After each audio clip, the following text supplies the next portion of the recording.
Live street Bharat में आपका बहुत बहुत स्वागत है। और जिस तरीके से आप लोग ये जो कार्यक्रम है वकील साहब, इसको देख रहे हैं, इसको सर्कुलेट कर रहे हैं, इसको सबके साथ शेयर कर रहे हैं और इस पर चर्चा कर रहे हैं, उसके लिए मैं आपका बहुत बहुत आभार व्यक्त करता हूं। आज हम आपसे एक नई पीआईएल पे चर्चा करने वाले हैं जो सुप्रीम कोर्ट में पेंडिंग है। सुप्रीम कोर्ट ने केंद्र सरकार के कानून मंत्रालय और महिला एवं बाल विकास विभाग को नोटिस भी जारी किया हुआ है। इसमें हमने मांग किया है कि लड़के और लड़की की शादी की उम्र समान होनी चाहिए।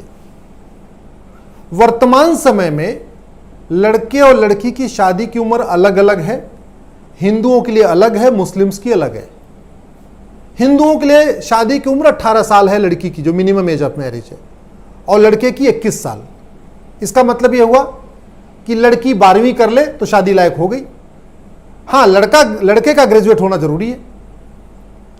आपको लगता नहीं ये भेदभाव हो रहा है इस 21वीं सदी में, जहां सामान्यतः ऐसा भी देखा गया कि लड़के लड़की एक साथ पढ़ते हैं, एक साथ बढ़ते हैं, एक साथ हम सबको कहते हैं सब समान है।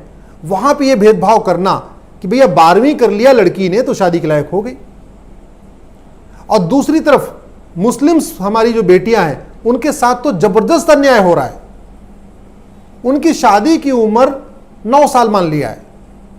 ऐसा मान लिया है कि पीरियड आ गया तो शादी के लायक हो गई। आप जरा सोचो, हमारी एक बच्ची जो मुस्लिम परिवार में पैदा हो गई, अगर वही हिंदू परिवार में पैदा हुई होती तो उसकी शादी की उम्र 18 साल रहती। लेकिन अगर ऊपर वाले ने मुस्लिम भाई के यहां पैदा कर दिया तो 9 साल। ये अत्याचार नहीं है क्या? 9 साल मतलब तीसरी में अगर वो पढ़ाई कर रही होगी तो प्राइमरी में पढ़ रही होगी, तीसरी कक्षा में पढ़ रही होगी, और वो शादी के लायक हो गई। इसी को हमने सुप्रीम कोर्ट में चैलेंज किया है और उसके मैं कुछ कारण बताता हूं हमने क्या क्या ग्राउंड लिया है। हमने पहला ग्राउंड WHO की वो रिपोर्ट लिया है जिसमें WHO ने कहा है कि 20 साल के पहले प्रेगनेंसी बच्चे के लिए भी ठीक नहीं है और मां के लिए भी ठीक नहीं है। दूसरा, हमने इसमें आर्टिकल 14-15 का हवाला दिया है जो हमारा संविधान कहता है कि इस देश में जेंडर के आधार पर डिस्क्रिमिनेशन नहीं होगा, भेदभाव नहीं होगा, लड़का लड़की, लड़के और लड़की में भेदभाव नहीं होगा, बेटे बेटी में भेदभाव नहीं होगा।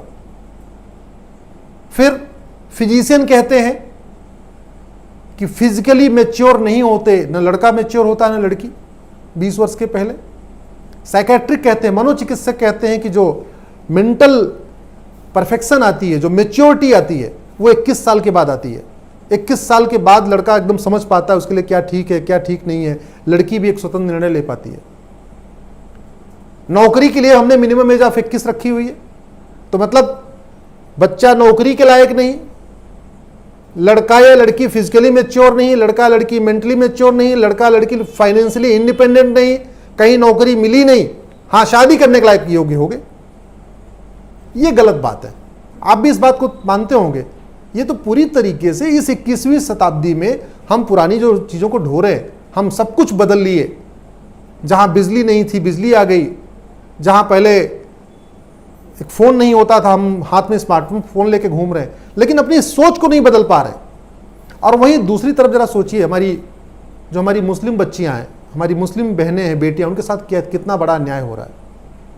9 साल की उम्र में शादी होना, इसी बात को लेके सुप्रीम कोर्ट में हमने पीआईएल फाइल किया हुआ है कि लड़का हो या लड़की, शादी की उम्र यूनिफॉर्म होना चाहिए, समान होनी चाहिए। और दुनिया के 125 देशों में लड़के और लड़की की शादी की उम्र यूनिफॉर्म है। हम कहते हैं भारत सेकुलर कंट्री है। सेकुलरिज्म का मतलब सबके लिए एक समान, और वैसे ही भारत तो संविधान से चलता है। संविधान मतलब ऐसा विधान जो सबके लिए समान हो, ऐसा नियम जो सबके लिए समान हो, ऐसा कानून जो सबके लिए समान हो। संविधान का मतलब यही है। लेकिन हमने क्या किया, कहते हम संविधान से, वास्तव में बहुविधान चल रहा है। हिंदू की बेटी की शादी की अलग उम्र और मुस्लिम की बेटी की शादी की उम्र अलग। माननीय प्रधानमंत्री जी ने इसके लिए कमेटी बना दिया है, उसको कहते हैं जया जेटली कमेटी। उस कमेटी ने अपनी रिपोर्ट भी केंद्र सरकार को सौंप दिया है और जया जेटली कमेटी ने कहा है कि लड़के और लड़की की शादी की उम्र यूनिफॉर्म होना चाहिए, समान होना चाहिए और 21 वर्ष होनी चाहिए।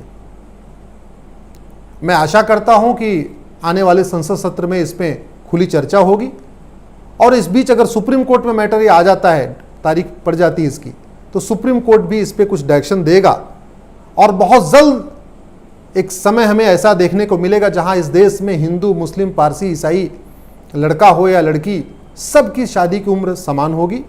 स्वाभाविक सी बात है, शादी की उम्र 21 साल हो जाएगी तो लड़की भी हमारी ग्रेजुएट कर चुकी होगी, हमारी मुस्लिम बहनें भी कम से कम 12वीं के बाद एक डिप्लोमा कर चुकी होंगी, हो सकता है उनको गवर्नमेंट जॉब भी मिल चुकी हो, कोई कम से कम और कुछ नहीं तो कम से कम 12वीं के बाद कोई कंप्यूटर कोर्स कर लेगा, कोई कुछ कर लेगा, कोई इंजीनियरिंग में जा रहा होगा तो इंजीनियरिंग की पढ़ाई। 21 वर्ष तक सामान्यतः देखा गया है कि आदमी ग्रेजुएट हो जाता है, चाहे वो आर्ट्स ग्रेजुएट हो या कॉमर्स ग्रेजुएट हो या साइंस ग्रेजुएट हो या इंजीनियरिंग में जा रहा हो या मेडिकल में जा रहा हो।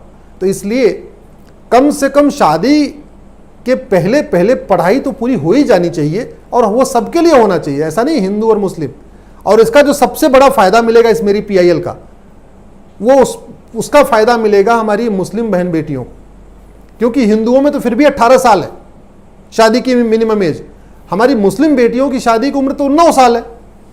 तो जब ये यूनिफॉर्म होगा तो इसका जो सबसे बड़ा फायदा मिलेगा हमारी मुस्लिम बहन बेटियों को मिलेगा। और मैं आप सबसे आग्रह करता हूं, ये बहुत महत्वपूर्ण विषय है। आप खुद कल्पना करके सोचिए कि अगर इस देश में शादी की उम्र सबकी 21 साल हो गई तो कितनी सारी समस्याएं खत्म हो जाएंगी, बहुत सारी चीज़ें जो अभी चल रही हैं वो कम हो जाएंगी, बहुत सारा कॉन्फ्लिक्ट कम हो जाएगा और सब कहते नहीं सबका विकास होगा। क्योंकि अभी जो हमारी बहनें हैं जो पीछे रह जाती हैं, हमारी जो बेटियां पीछे रह जाती हैं डेवलपमेंट के मामले में, पढ़ाई के मामले में, हेल्थ के मामले में, स्वास्थ्य उनका अच्छा रहेगा।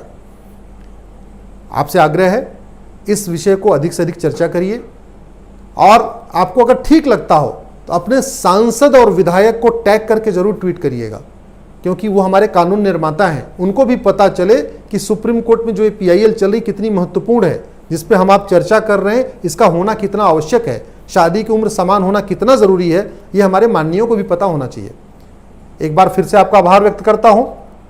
इस कार्यक्रम को देखते रहिए, लाइव स्ट्रीट भारत से जुड़े रहिए और कमेंट बॉक्स में अपनी फीडबैक भी दीजिए। आप जो रिमार्क देंगे उसके आधार पे हम आगे अपनी कुछ विचार करेंगे, कुछ सोचेंगे। आपके कुछ सुझाव हैं, वो सुझाव भी जरूर दीजिएगा। बहुत बहुत धन्यवाद, बहुत बहुत आभार।